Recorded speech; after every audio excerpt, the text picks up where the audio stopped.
the public relations industry, the advertising industry, which is dedicated to creating consumers.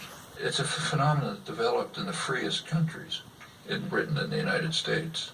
And the reason is pretty clear. It became clear by, say, a century ago that it was not going to be so easy to control the population by force. Too much freedom has been won. Labor organizing, parliamentary labor parties in many countries, women starting to get the franchise and so on. So you had to have other means of controlling people. And it was understood and expressed that you have to control them by control of beliefs and attitudes. Well, one of the best ways to control people in terms of attitudes is what the great political economist Thorstein Veblen called fabricating consumers.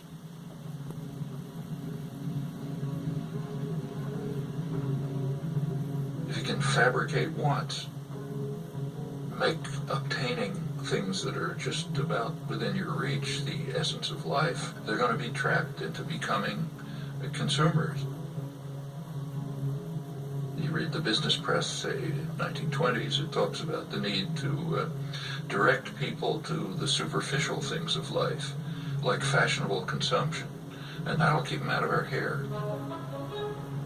You find this doctrine all through progressive intellectual thought, like Walter Lippmann, the major progressive intellectual of the 20th century.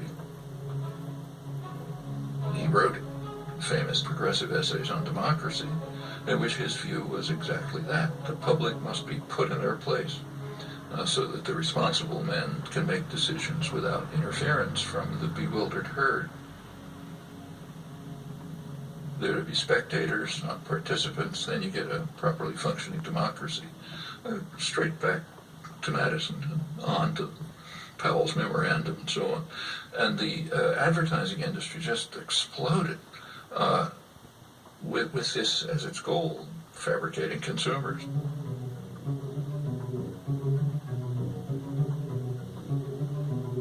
And it's done with great sophistication. You don't see many wild stallions anymore. He's one of the last of a wild and very singular breed. Come to Marlborough country. The ideal is what you actually see today, where, let's say, teenage girls, if they have a free Saturday afternoon, will go walking in the shopping mall, not to the library or somewhere else. The idea is to try to control everyone, to turn the whole society into the perfect system.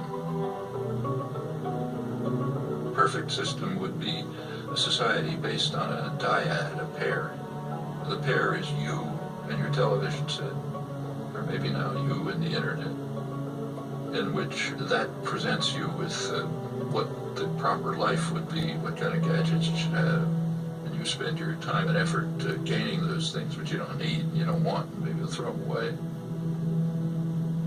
But that's the measure of a decent life. What we see is in, say, advertising on television. If you've ever taken an economics course, you know that markets are supposed to be based on informed consumers making rational choices. Well, if we had a system like that, a market system, then a television ad would consist of, say, General Motors putting up information saying, here's what we have for sale. That's not what an ad for a car is. An ad for a car is a football hero, an actress, the car doing some crazy thing like going up a mountain or something. The point is to create uninformed consumers who will make irrational choices. That's what advertising is all about. And when the same institutions, PR system, runs elections, they do it the same way.